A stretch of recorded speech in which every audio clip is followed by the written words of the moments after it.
Baik, Assalamualaikum warahmatullahi wabarakatuh. Jadi pertemuan hari ini melanjutkan tugas yang pernah diberikan kepada kalian tentang implementasi pembelajaran mata kuliah wajib kurikulum MKWK berbasis proyek. Seperti yang lalu, sesuai dengan kesepakatan kita, Ibu sudah berikan tugas yang dibagi ke dalam 6 kelompok. Jadi dari berapa pekan waktu yang diberikan kepada kalian untuk mengumpulkan laporan di luar, menyusun laporannya. Hari ini waktunya kita untuk mempresentasikan hasil laporan yang telah kalian buat. Hari ini Ibu akan memilih 2 kelompok untuk tampil pertama, mempresentasikan hasil laporannya. Jadi sedikit catatan kembali, mengulang bahwa mata kuliah ini adalah tugas yang diberikan itu ada 3 mata kuliah di dalamnya. Jadi sebaiknya kalian memaksimalkan penampilan dan laporan yang telah kalian buat, karena ada 3 nilai yang kita akan capai: mata kuliah Pancasila, agama, dan bahasa Indonesia. Nah, dari laporan yang telah masuk, Ibu sudah memilih 2 kelompok untuk mempresentasikan hasil laporannya pada hari ini. Kelompok pertama dari kelompok 4 tentang intoleran, dan kelompok yang kedua ada kelompok 6 tentang bullying.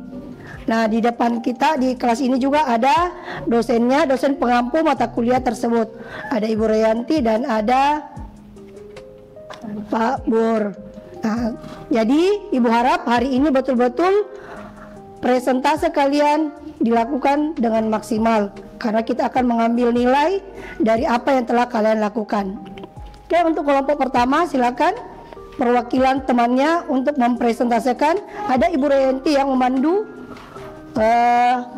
laporannya di sini. Silakan di depan sana saja. Duduk. Ini ada Ibu Reyanti, nanti yang dia pandu. Tidak apa-apa. Ya, jadi yang dibacakan itu adalah bagian penting-penting saja. Silakan.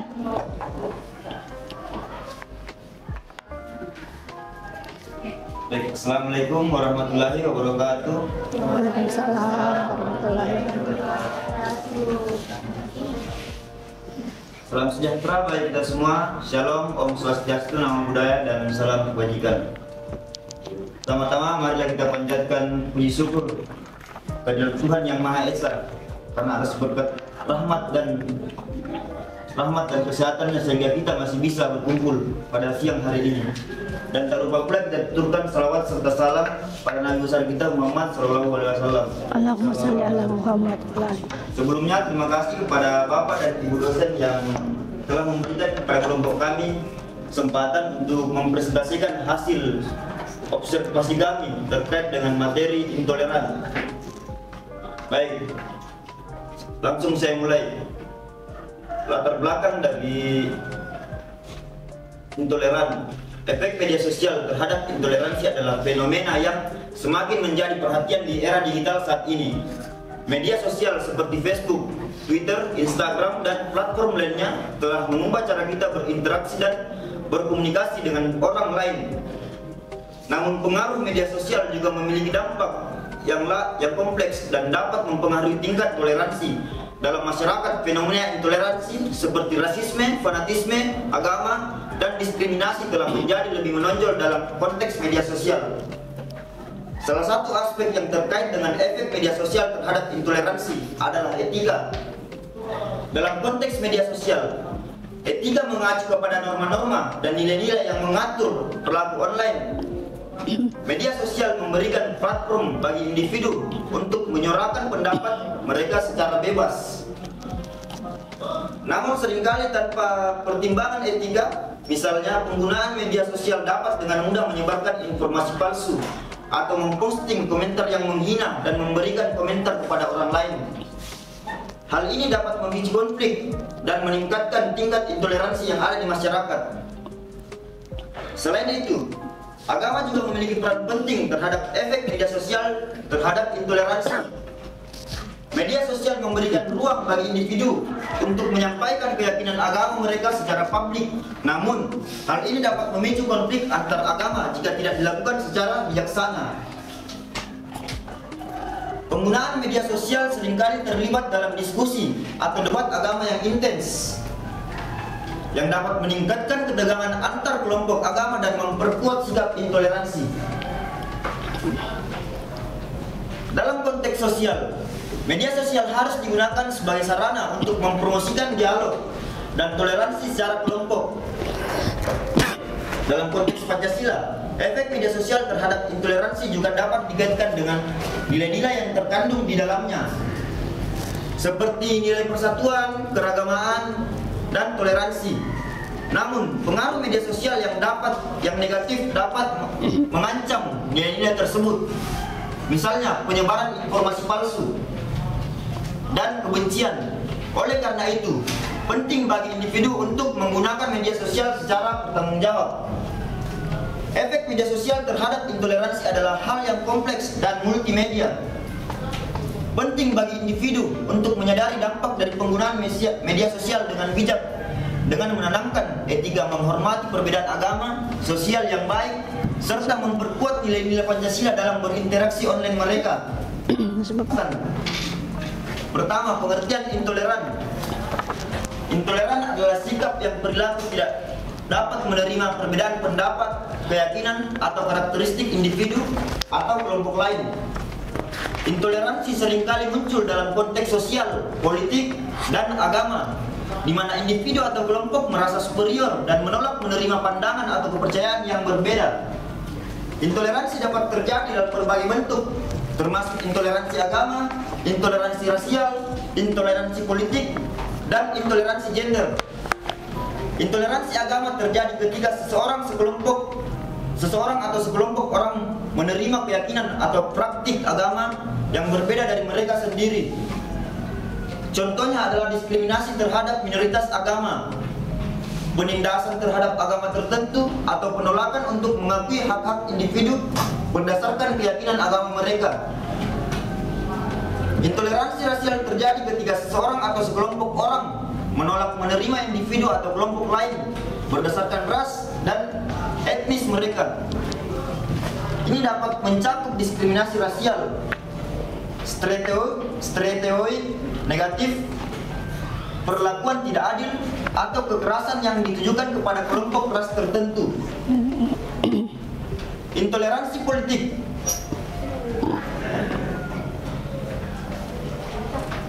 Intoleransi politik terjadi ketika seseorang atau sekelompok orang menolak menerima pandangan politik yang berbeda dari mereka sendiri. Hal ini seringkali terjadi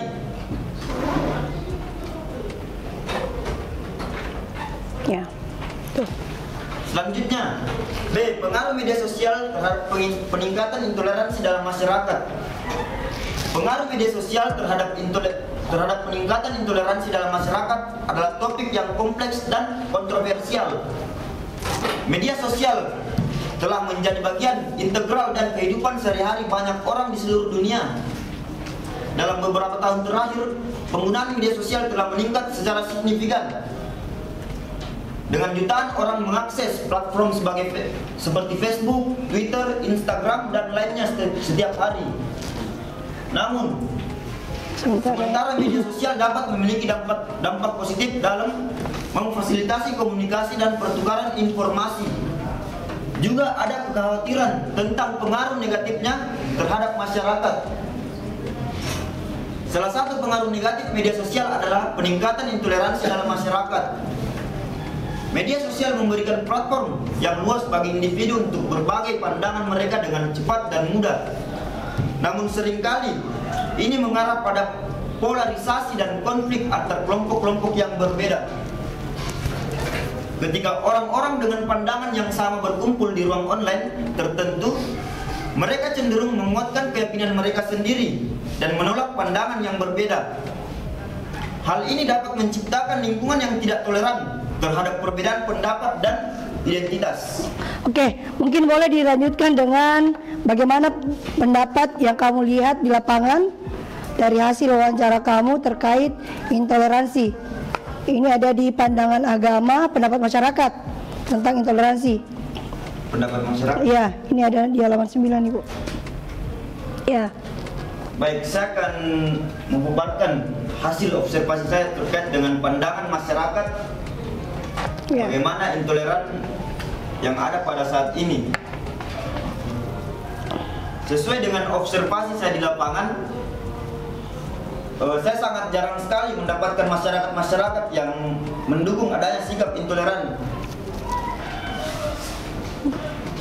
Dalam pandangan Islam, itu dalam pandangan Islam. Pandangan agama dan masyarakat terhadap intoleransi. Pandangan agama Islam terhadap intoleransi. Islam melarang keras intoleransi. Meskipun Allah mampu dan maha kuasa, namun dia tidak berkehendak menjadikan seluruh umat manusia menjadi satu, baik satu jenis suku, jenis kelamin, termasuk iman dan kepercayaan agama. Allah menegaskan lewat Al-Quran surat Yunus ayat 99 yang artinya, dan jikalau Tuhanmu menghendaki, tentulah beriman semua orang yang ada di muka bumi ini. Maka apakah kamu hendak memaksa manusia supaya mereka menjadi orang-orang yang beriman semuanya?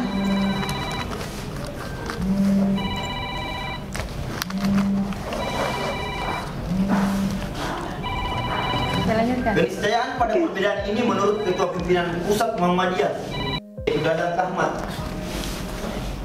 merupakan ujian dari Allah Subhanahu wa Ta'ala untuk menyaring hamba-hamba terbaik, termasuk di negara yang majemuk seperti Indonesia. Panduan untuk bersaing secara Islami adalah dengan berfastabiqul khairat atau berlomba-lomba dalam kebaikan.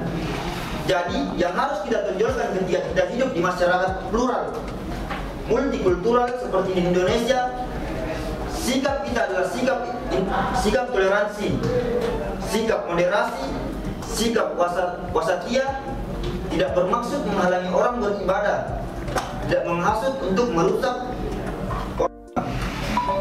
Ujarnya sambil mengutip ayat ke-52 surat Al-A'an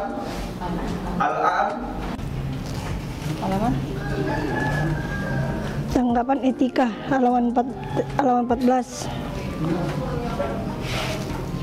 Ya itu boleh ya. Selanjutnya, peran serta tanggapan etika dan sosial mengenai intoleransi. Boleh. Intoleransi adalah sikap tidak toleran dan penolakan terhadap hal-hal yang berbeda, seperti keyakinan, kebangsaan, dan orientasi seksual. Intoleransi dapat menyebabkan konflik, diskriminasi, dan persepsi negatif terhadap orang lain. Oleh karena itu, peran dan tanggapan etika dan sosial mengenai intoleransi sangat penting. Etika dan sosial memiliki peran penting dalam mengurangi intoleransi dan meningkatkan kesadaran dan penghormatan terhadap perbedaan. Berikut ada beberapa peran etika dan sosial yang dapat dilakukan. Pertama, meningkatkan kesadaran dan penghormatan terhadap perbedaan. Etika dan sosial dapat membantu meningkatkan kesadaran dan penghormatan terhadap perbedaan, termasuk keyakinan, kebangsaan, dan orientasi seksual. Kedua, mengurangi diskriminasi dan prejudis. Etika dan sosial dapat membantu mengurangi diskriminasi dan prejudis terhadap orang lain, termasuk diskriminasi yang berdasarkan keyakinan, kebangsaan, dan orientasi seksual. Ketiga, meningkatkan kesadaran dan penghormatan terhadap hak asasi. Etika dan sosial dapat membantu meningkatkan kesadaran dan penghormatan terhadap hak asasi manis, termasuk hak asasi manis untuk berbeda dan memiliki pendapat. Oke. Cukup ya. Silakan tutup. Baik, itulah tadi hasil observasi kami terkait dengan materi intoleran. Jika ada kurangnya ya itu datangnya dari saya, dan jika ada lebihnya ya datang dari Allah. Terima kasih. Oke, boleh pause dulu temannya.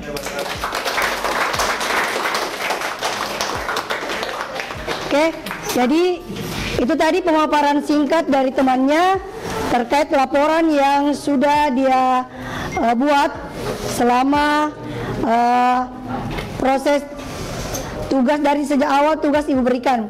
Jadi mulai dari pengumpulan data, penyusunan laporan. Nah, itu tadi hasil laporannya. Nah, untuk yang kedua, kelompok berikutnya. Jadi untuk sesi pertama ini yuk berikan kesempatan 2 kelompok dulu. Nanti sesi kedua kita masuk dalam diskusi. Jadi untuk kelompok kedua yang tadi sudah Ibu sebutkan dengan materi bullying, silakan. Kasus bullying biasanya menimpa anak sekolah. Pelaku bullying akan mengejek kawannya sehingga kawannya tersebut jengkel. Atau lebih parah lagi, korban bullying akan mengalami depresi dan hingga timbul rasa takut untuk bergaul. Kasus bullying biasanya menimpa anak sekolah. Pelaku bullying akan mengejek kawannya sehingga kawannya tersebut jengkel.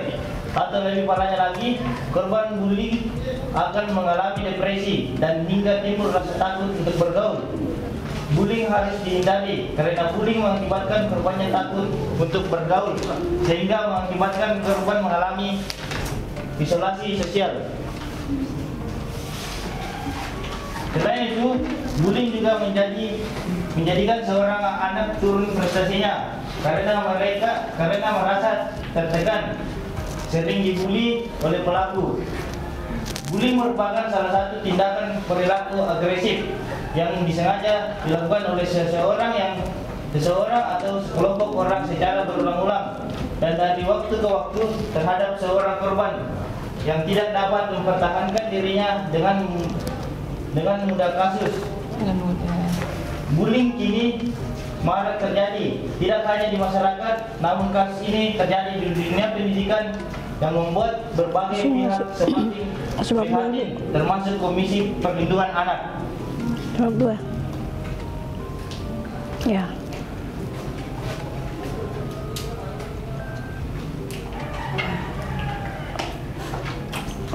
Ya. Adapun pengertian bullying. Bullying adalah perilaku yang bersifat merendahkan, mengintimidasi atau mengganggu orang lain secara terus-menerus. Bullying masalah serius yang dapat memiliki dampak jangka panjang pada kesejahteraan fisik maupun mental korban. Dampaknya termasuk stres, depresi, kecemasan, bahkan berpotensi menyebabkan tindakan bunuh diri. Oleh karena itu, pencegahan dan penanganan bullying sangat penting untuk menciptakan perilaku yang aman, inklusif, dan ramah bagi semua individu.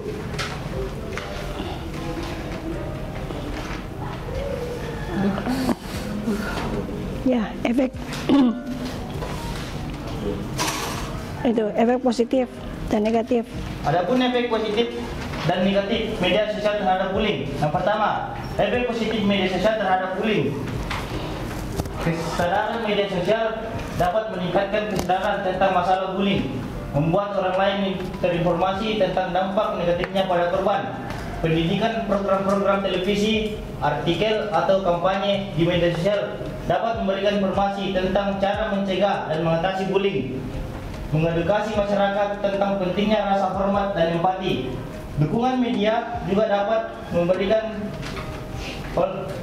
platform untuk korban bullying dan keluarganya untuk berbagai pengalaman mereka, mencari dukungan dan menghubungkan diri dengan sumber daya yang dapat membantu. Pemantauan berkat media sosial, kasus penindasan dapat dilaporkan lebih cepat dan tidak dapat diambil lebih cepat untuk melindungi korban dan mengatasi pelaku. Mengedukasi pelaku, media dapat memberikan cerita atau program yang menggambarkan konsekuensi dan perilaku bullying dan mendorong efek negatif. Nomor 2, efek negatif bullying. Ya. Adapun efek negatif terhadap bullying. Cyberbullying atau perlindungan dunia maya ialah bullying atau perlindungan dengan menggunakan teknologi digital. Hal ini terjadi di media sosial, platform chatting, platform berbagai game dan ponsel. Adapun menurut tim GoFortex, cyberbullying adalah perilaku agresif dan bertujuan yang dilakukan suatu kelompok atau individu menggunakan media elektronik secara berulang-ulang dari waktu ke waktu terhadap seseorang. Ciri-ciri bullying halaman 17.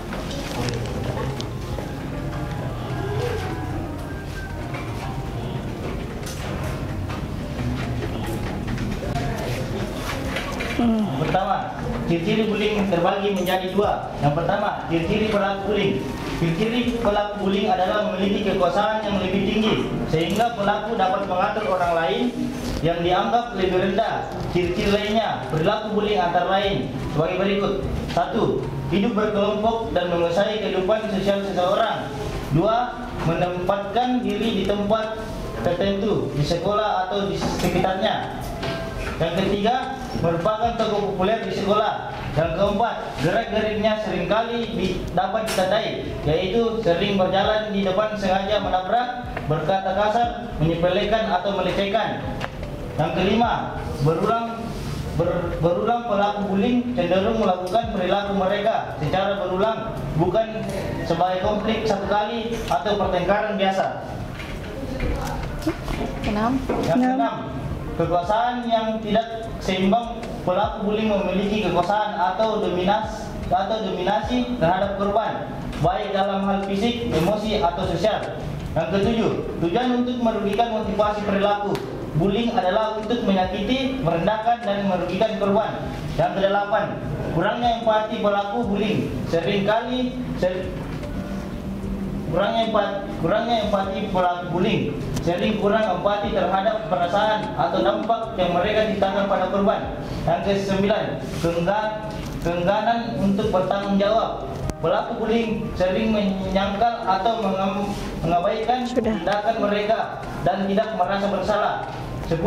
Pilih-pilih korban pelaku bullying. Dapat memilih korban mereka berdasarkan faktor-faktor tertentu seperti penampilan, kelemahan, dan perbedaan. Ya, ciri-ciri korban bullying. Tuh, ciri-ciri korban bullying. Ciri-ciri korban bullying. Sudah nanti. Ciri-ciri korban bullying antara lain: 1. Secara akademis, korban terlihat lebih tidak cerdas dari orang yang tidak menjadi korban atau sebaliknya. 2. Secara sosial, korban terlihat memiliki hubungan yang erat dengan orang tua mereka. Dan ketiga, secara mental atau perasaan, korban melihat diri mereka sendiri sebagai orang yang bodoh dan tidak berharga.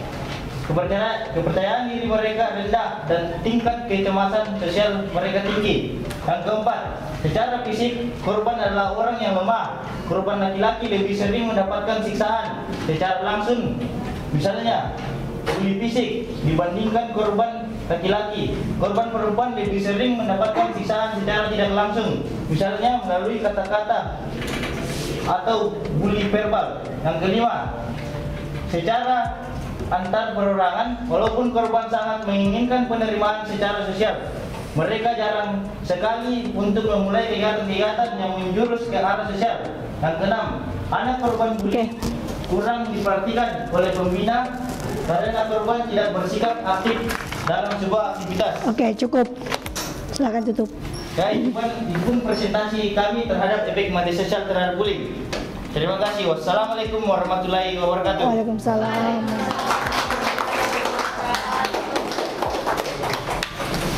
Oke.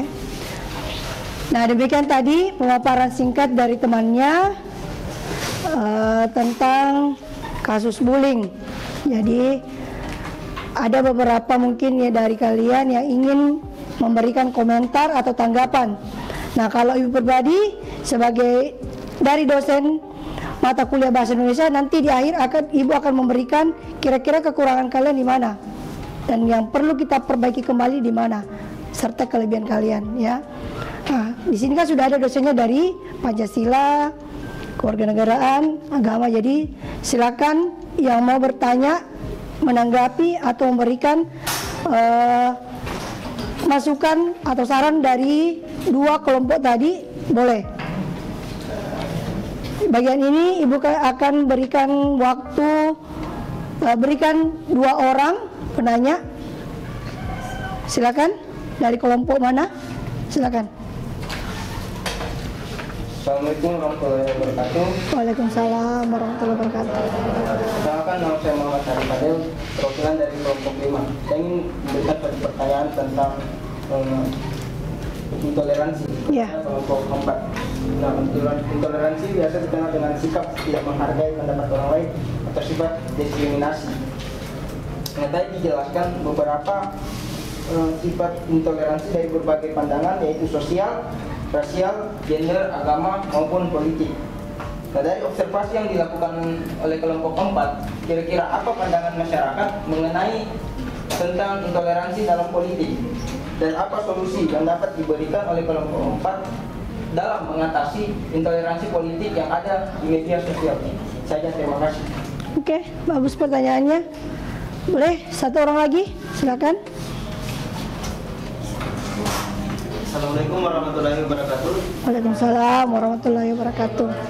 Perkenalkan, nama saya Rizwandi, perwakilan dari kelompok 2. Saya ingin bertanya kepada kelompok 6 yang mempresentasikan hasil presentasinya mengenai bullying.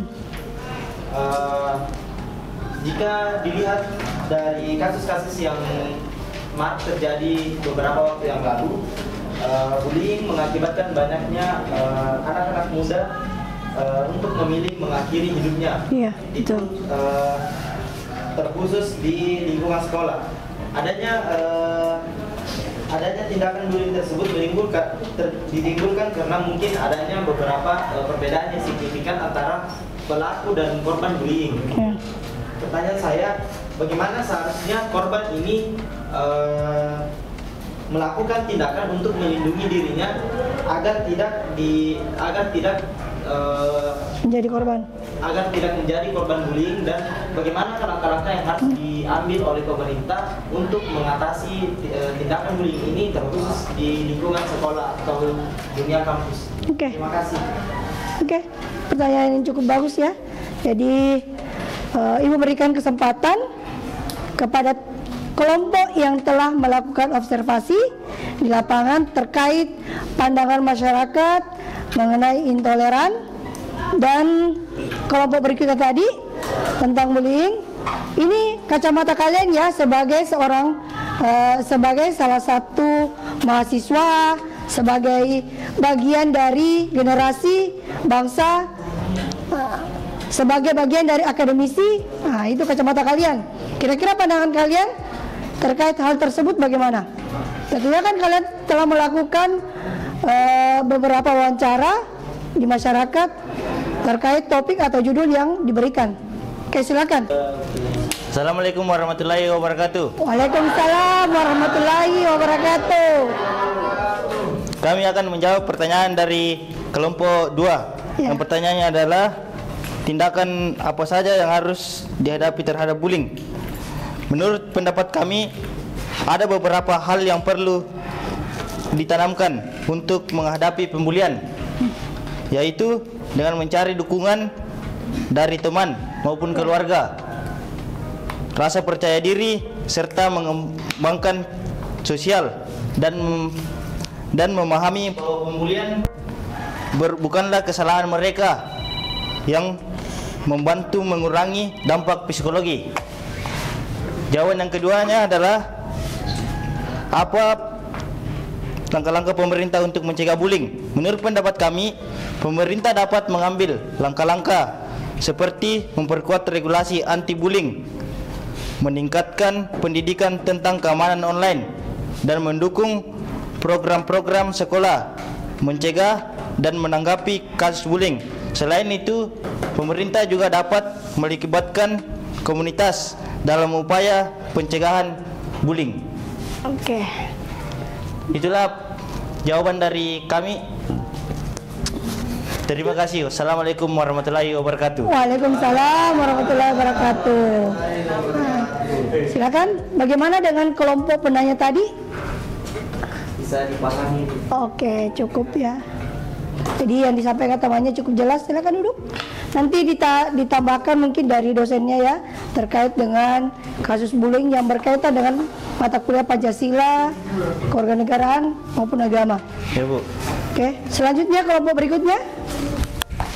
Baik, assalamualaikum warahmatullahi wabarakatuh. Waalaikumsalam warahmatullahi wabarakatuh. Baik, saya akan menjawab pertanyaan dari Fadel.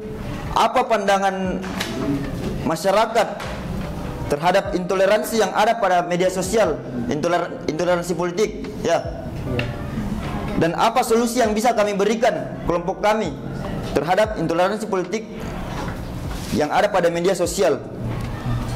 pandangan masyarakat yang sesuai dengan hasil observasi kami mengatakan bahwa intoleransi politik yang ada pada media sosial masih marak terjadi karena banyak oknum-oknum yang mengatasnamakan politik dan terjadilah konflik, dan bahkan ada dari kader-kader politik yang saling cekcok satu sama lain. Dan apa solusi yang bisa kami berikan terhadap intoleransi politik?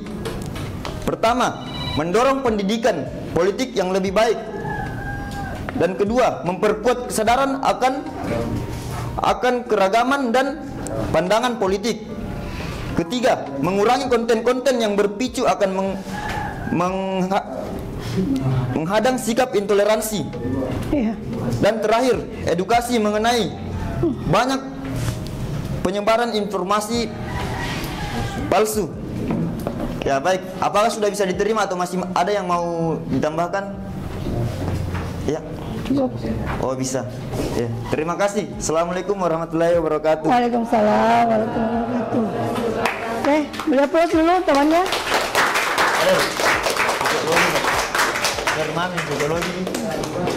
Oke, tadi sudah ada 2 jawaban dari temannya, dari 2 kelompok juga, dan Ibu rasa jawaban mereka itu sudah mewakili dari pertanyaannya.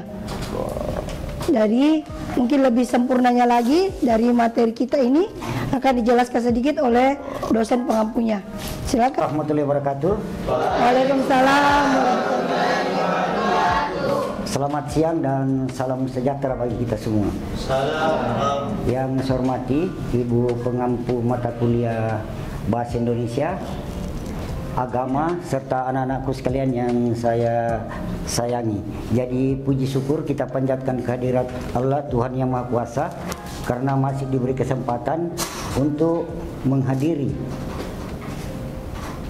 perkuliahan dari gabungan 3 mata kuliah yang ada tadi ini. Dan saya lihat tadi anak-anakku sekalian itu bahwa kalian itu sudah mampu dan mempunyai ciri-ciri untuk menjadi dosen atau paling tidak mampu memimpin ke depan. Ini kan ya, hal ini dibuktikan dengan kemampuan tadi kalian membahas tentang masalah bullying yang dikaitkan dengan agama, masalah politik, kekuasaan yang dikaitkan dengan agama, Pancasila dan kedudukan kita sebagai warga negara. Jadi saya hanya menjelaskan sedikit saja tentang bagaimana hubungan bullying dengan apa yang ada dalam sila-sila Pancasila. Sekilas saya lihat makalah anak-anakku sekalian, saya lihat tadi itu dijelaskan bahwa bullying itu sangat erat kaitannya dengan yang pertama itu adalah sila 1. Sila 1 dari Pancasila. Sila 1 ini kan menjelaskan satu ketuhanan. Iya. Yang Maha Esa. Jadi beberapa waktu yang lalu saya jelaskan bahwa semua kalian ini kan mengetahui bahwa apa itu Tuhan. Kan semua kita pasti akan bertanya bahwa apa itu Tuhan. Ya? Terus saya tanya lagi anak-anakku sekalian, kalau kita bicara ini ada berapa item kosakata yang ada di sini? Apa itu? Tuhan. Salah satunya adalah Tuhan. Yang kedua Maha. Makanya anakku sekalian ini, apakah dikatakan pelajar atau maha? Maha. Kenapa dikatakan maha? Berkedudukan tinggi. Berkedudukan tinggi. Iya, karena kalian sudah ada pada tingkat tertinggi. Walaupun pada sebenarnya kalau pengampu mata kuliah Ibu Cece dengan Ibu Ira ini tingkatan tertingginya itu di tingkat doktoral di S3. S3 juga masih pakai mahasiswa kah? Masih. Oh, masih mahasiswa juga. Berarti sama gini di antara S1, S2 dan S3. Berarti itu adalah pengembangan ke depan. Erat kaitannya antara perlakuan bullying dan pencegahannya dalam sila-sila yang ada di Pancasila, utamanya sila kedua dan sila pertama. Dan itu sangat erat juga kaitannya dengan masalah keagamaan. Nah, jadi agama selalu menjelaskan kepada kita bahwa kita hendaknya itu yang terbaik di antara kita. Ini kan hadis Nabi yang punya manfaat bagi sesama. Dia tidak bilang bagi sesama agama atau kelompok-kelompok. Jadi demikian tadi tambahan materi dari dosen pengampu mata kuliah Pancasila. Nah, Ibu rasa sudah cukup jelas terkait materi kita tentang intoleran dan kasus bullying. Nah, Ibu sendiri dari pengampu mata kuliah Bahasa Indonesia ingin menambahkan atau menanggapi dulu ya terkait hasil presentase kalian tentang laporan yang sudah kalian buat. Ada beberapa catatan dari Ibu. Yang pertama, terkait penulisannya. Tadi sudah berapa Ibu lihat ada kesalahan dalam penulisan ya dari laporan yang masuk. Tadi Ibu sudah tandai. Yang kedua, terkait cara kalian menyampaikan atau mempresentasikan hasil laporan di depan. Sebaiknya ada beberapa hal yang perlu kita persiapkan sebelum kita berbicara atau membawakan materi. Karena maksimalnya materi itu bukan dari berapa tebalnya laporan yang kita buat, tapi bagaimana cara kita mempresentasikan di depan, terutama penggunaan atau pemilihan diksi yang tepat, sehingga kesannya tidak kaku, ya. Jadi tidak apa-apa, ini sebagai awal yang baik karena kalian sudah melakukan beberapa rangkaian, mulai dari menentukan judul yang tepat, mencari data di luar, menyusun laporan, sampai dengan kalian mempresentasikan di depan. Dari kelompok 4 tadi itu sudah cukup bagus. Artinya ini sebagai pemula, ya. Kemudian untuk kelompok berikutnya nanti perlu diperbaiki kembali, ya, untuk tampilan pekan depan. Jadi Ibu rasa hari ini kalian sudah melakukan maksimal, meskipun ada beberapa catatan terkait dengan kaidah atau aturan penulisan dari laporan yang masuk. Begitu juga dengan cara kalian mempresentasikan. Tapi dari keseluruhan Ibu rasa ini sebagai awal yang baik, karena kalian sebagai mahasiswa baru dan ditantang untuk melakukan kegiatan penelitian atau pengambilan data di lapangan. Artinya ini kalian sudah setara dengan mahasiswa tingkat akhir melakukan penelitian di luar. Kalau ini kita lakukan secara intens, tidak ada lagi ketakutannya mahasiswa dengan skripsi atau mata kuliah akhir sebelum penyandang gelar sarjana. Ya, oke ya, untuk hari ini Ibu rasa cukup. Mungkin ada dari Ibu Irayanti. Oke, terima kasih. Iya. Ketua yang Assalamualaikum warahmatullahi wabarakatuh. Waalaikumsalam warahmatullahi wabarakatuh. Yang saya hormati Bapak Ibu pengampu mata kuliah yang bergabung menjadi UMKWK, ada Bapak Burhanuddin SIMH dan Ibu Titi Javan SPD SPD. Oke, saya sebagai salah satu pengampu mata kuliah kewarganegaraan itu sangat tertarik dengan mata kuliah yang dilakukan dengan berbasis base project ini. Kenapa? Karena dari tadi yang anak-anakku sekalian lakukan itu sudah bisa melihat sudut masalah dengan tepat sesuai dengan mata kuliah yang kalian sudah pelajari. Jadi capaian mata kuliah itu sudah dibahas, sudah dipelajari dengan sudut pandang yang mungkin keseharian kita temui, termasuk tadi misalnya terkait dengan bullying. Bullying itu bahkan mungkin tidak usah jauh-jauh. Di kelas ini pun mungkin ada yang merasa korban bullying. Yakin ya, di semua kelompok. Nah, oke, tidak usah curhat. Oke, jadi semua itu tergantung kita sebenarnya. Bullying itu akan tumbuh subur di lingkungan kita kalau kita menyiramnya dengan pupuk. Anggaplah ya, kalau kita survive dengan bullying itu, kita percaya diri. Tadi temannya sudah sampaikan, kita percaya diri menghadapi bullying. Bullying itu kan jauh sendiri. Tapi kalau kita diam, tidak bereaksi, atau bahkan seolah-olah menikmati bullying, ya akan tumbuh subur itu bullying. Jadi bahkan mungkin kalau ibu mau cerita, ibu pun pernah mengalami bullying. Semua mungkin orang pernah di posisi itu, atau mungkin juga pernah di posisi sebagai pelaku bullying.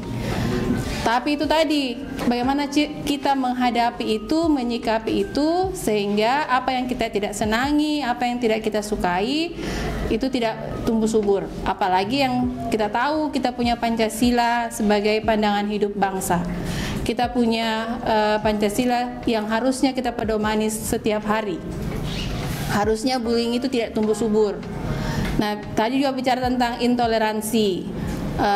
Ya apalagi ini ya, kita mendekati tahun-tahun yang lagi panas dari segi politik, otomatis fanatisme terkait dengan politik juga ada. Nah, harusnya sebagai mahasiswa, seperti tadi yang disampaikan oleh Pak Bur, kita itu adalah mahasiswa, berarti harusnya kita punya sikap atau punya pandangan yang memang betul-betul mahasiswa. Jadi jangan sikap kita malah jauh lebih kekanak-kanakan daripada SMA misalnya dan seterusnya. Nah, apa yang kalian bahas tadi itu sudah menggambarkan bahwa pemahaman kalian tentang dua aspek itu tadi itu sudah cukup baik. Semoga mata kuliah ini nanti bisa menjadi pondasi yang kuat sehingga nanti ketika mempelajari mata kuliah lain di Fakultas Hukum, kalian sudah punya dasarnya. Itu saja mungkin. Terima kasih atas keaktifan kalian tadi. Ibu tutup. Assalamualaikum warahmatullahi wabarakatuh. Waalaikumsalam. Jadi terima kasih karena sudah melakukan hal yang terbaik di mata kuliah kita ini. Semoga apa yang kita lakukan ini memberikan dampak atau faedah ilmunya untuk kita semua. Amin amin ya rabbal alamin. Mungkin di akhir Ibu meminta kita semua, karena tadi kita mulai dengan basmalah, kita sama-sama mengucapkan rasa syukur dengan mengucap hamdalah. Terima kasih. Assalamualaikum warahmatullahi wabarakatuh.